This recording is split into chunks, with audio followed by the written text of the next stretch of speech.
زوار القناة السلام عليكم، تحية واحترام لمتابعينا الكرام ومرحبا بكم في فيديو جديد على قناتكم عشاق الحدث. وسنتحدث اليوم عن أخبار عاجلة جدا تخص اللاعبين المغاربة، وسيكون الختام مسك عن الدول المغربي نصير مزراوي، فتابعوا الفيديو حتى النهاية. وبدون مقدمات كثيرة سندخل في التفاصيل مباشرة.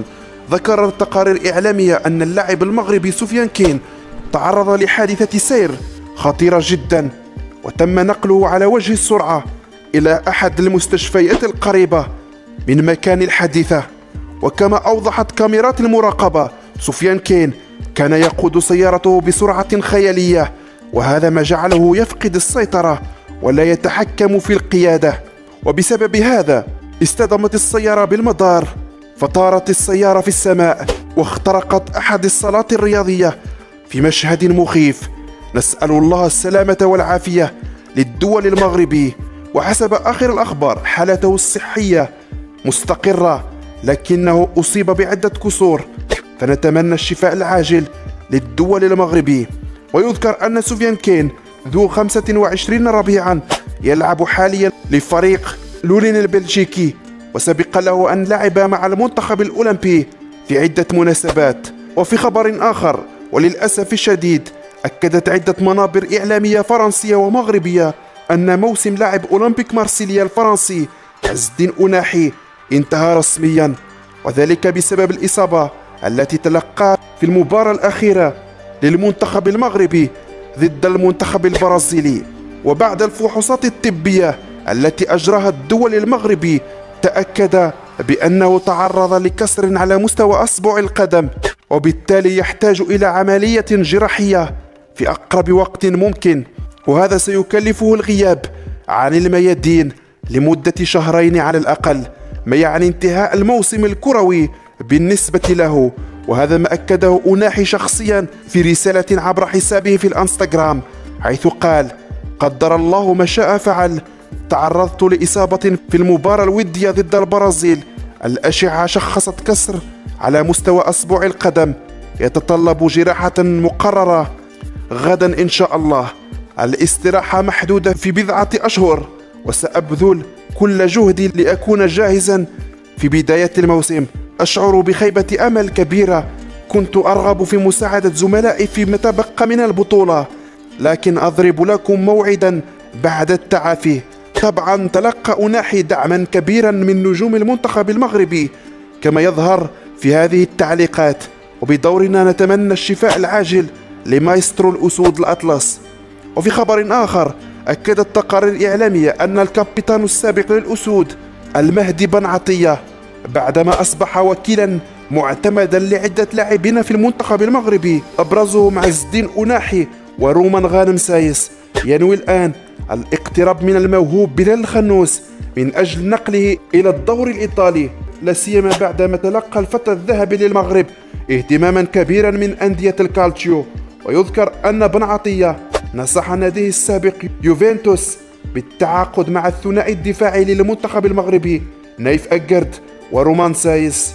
ما رأيكم متابعين في هذه الخطوة إن تمت بنجاح؟ هل انتقال الخنوس إلى أحد أندية الكالتشيو سيساعده على التطور على المستوى الشخصي؟ وفي موضوع آخر، أكدت مصادر مقربة من وليد الركراكي أنه منح مهلة بسيطة ووقت وجيز قبل سحب فرصة التفكير التي أعطاها لإبراهيم دياز.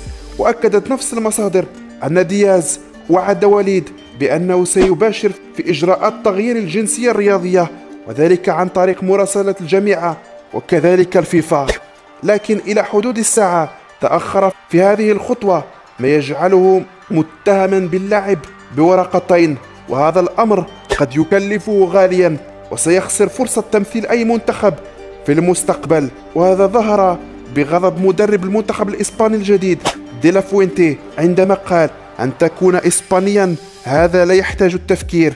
أما وليد فقال: لا يجب أن تفكر كثيرا بشأن حمل قميص المنتخب المغربي، ولهذا السبب عرض استقدام إبراهيم دياز إلى كتيبة الأسود. أما الفارس المغوار دينامو المنتخب سفيان أمرابط، أصبح الشغل الشاغل لصفوة الأندية الأوروبية فنادي برشلونة حسب مصادر محلية أرسل مندوبين للفريق من أجل متابعة أمرابط عن قرب في ملعب طنجة الكبير، ولم يكتفي بهذا وفقط، إنما تبعه حتى في مباراة البيرو وهناك في ملعب المتروبوليتانو. ويبدو أن تقرير الكشافة مضمونه الوحيد ادفع له حالا، إنه يتسم بصفات نادرة، إنه كالمحارب في الميدان لا يستسلم أبدا، لن تمر عليه ولن تمر أمامه مهما بلغت من التقنيات والفنيات، إنه الأفضل في الافتكاك وغالبا ما يعطل كل الهجمات. صحيح أن البارسا أصبح مقتنعا بأمرابط وأمرابط مقتنع بالبارسا، لكن تأكيده على هذه الجودة بعد أدائه الخيالي في المونديال جعل رادار الأندية الأوروبية تتحرك بجدية، وأبرزها نادي باريس سان جيرمان الفرنسي، حيث أفاد موقع فوت ميركاتو أن إدارة الفريق الفرنسي اتجهت نحو جلب سفيان إلى حديقة الأمراء، حيث استفسرت عن إمكانية جلب سفيان في الميركاتو القادم.